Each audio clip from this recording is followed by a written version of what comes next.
दोस्तों मार दो सल्यूट इस जवान को और कमेंट में लिख दो जय हिंद, जय भारत, जय जवान। दोस्तों इस जज्बे को देखिए किस तरीके से ये बर्फ में अपनी ड्यूटी परफॉर्म कर रहा है।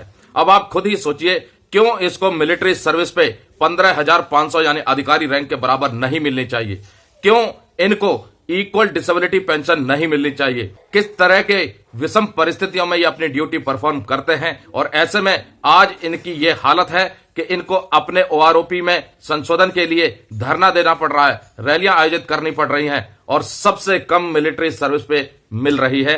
इन सैनिकों को और इन पूर्व सैनिकों के साथ कितना फाइनेंशियल इनजस्टिस हुआ है ये आप खुद ही तय कीजिए। कई महीनों से इक्वल मिलिट्री सर्विस पे का मुद्दा चल रहा है कि मिलिट्री सर्विस पे अधिकारी रैंक के बराबर यानी 15,500 होनी चाहिए। और इन्हीं जवानों को अभी आपने देखा कि किस तरीके से बर्फ में जा रहे हैं, अपनी ड्यूटी परफॉर्म कर रहे हैं और इन्हीं को मिलिट्री सर्विस पे सबसे कम दी जा रही है। दोस्तों बर्फ में चल नहीं पा रहे हैं, बहुत मशक्कत करनी पड़ रही है इनको बर्फ में चलने के लिए। और ऐसे में हथियार का बोझ, वर्दी का बोझ और उससे भी बड़ा देश की रक्षा का बोझ इनके ऊपर लेते हुए ये चल रहे हैं। कदम लगातार बढ़ते जा रहे हैं और आप खुद ही अंदाजा लगाइए कि क्यों इनको मिलिट्री सर्विस पे अधिकारी रैंक के बराबर नहीं मिलनी चाहिए। क्या इनके ऊपर जोखिम नहीं है? क्या इनके ऊपर जिम्मेदारी नहीं है? क्या अगर दुश्मन गोली चलाएगा तो इनको नहीं लगेगी?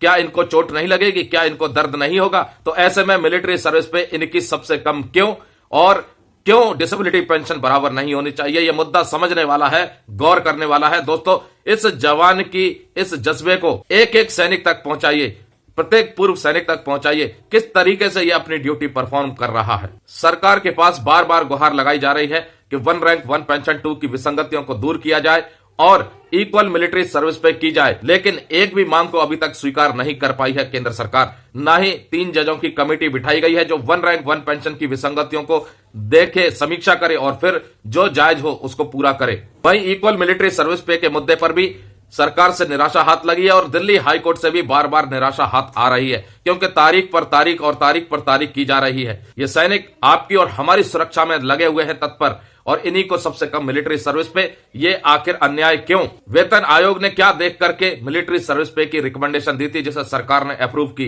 ये आपको सोचना पड़ेगा। जो जायज मांग है उन मांगों की समीक्षा दोबारा से होनी चाहिए और तय करना चाहिए कि कितनी % और वृद्धि इनकी पेंशन में होनी चाहिए, किन विसंगतियों को दूर करना चाहिए और मिलिट्री सर्विस पे सबकी बराबर होनी चाहिए। और अंत में दोस्तों इन सैनिकों के लिए एक बार फिर से जय हिंद, जय भारत, जय जवान कमेंट बॉक्स में जरूर लिखिए।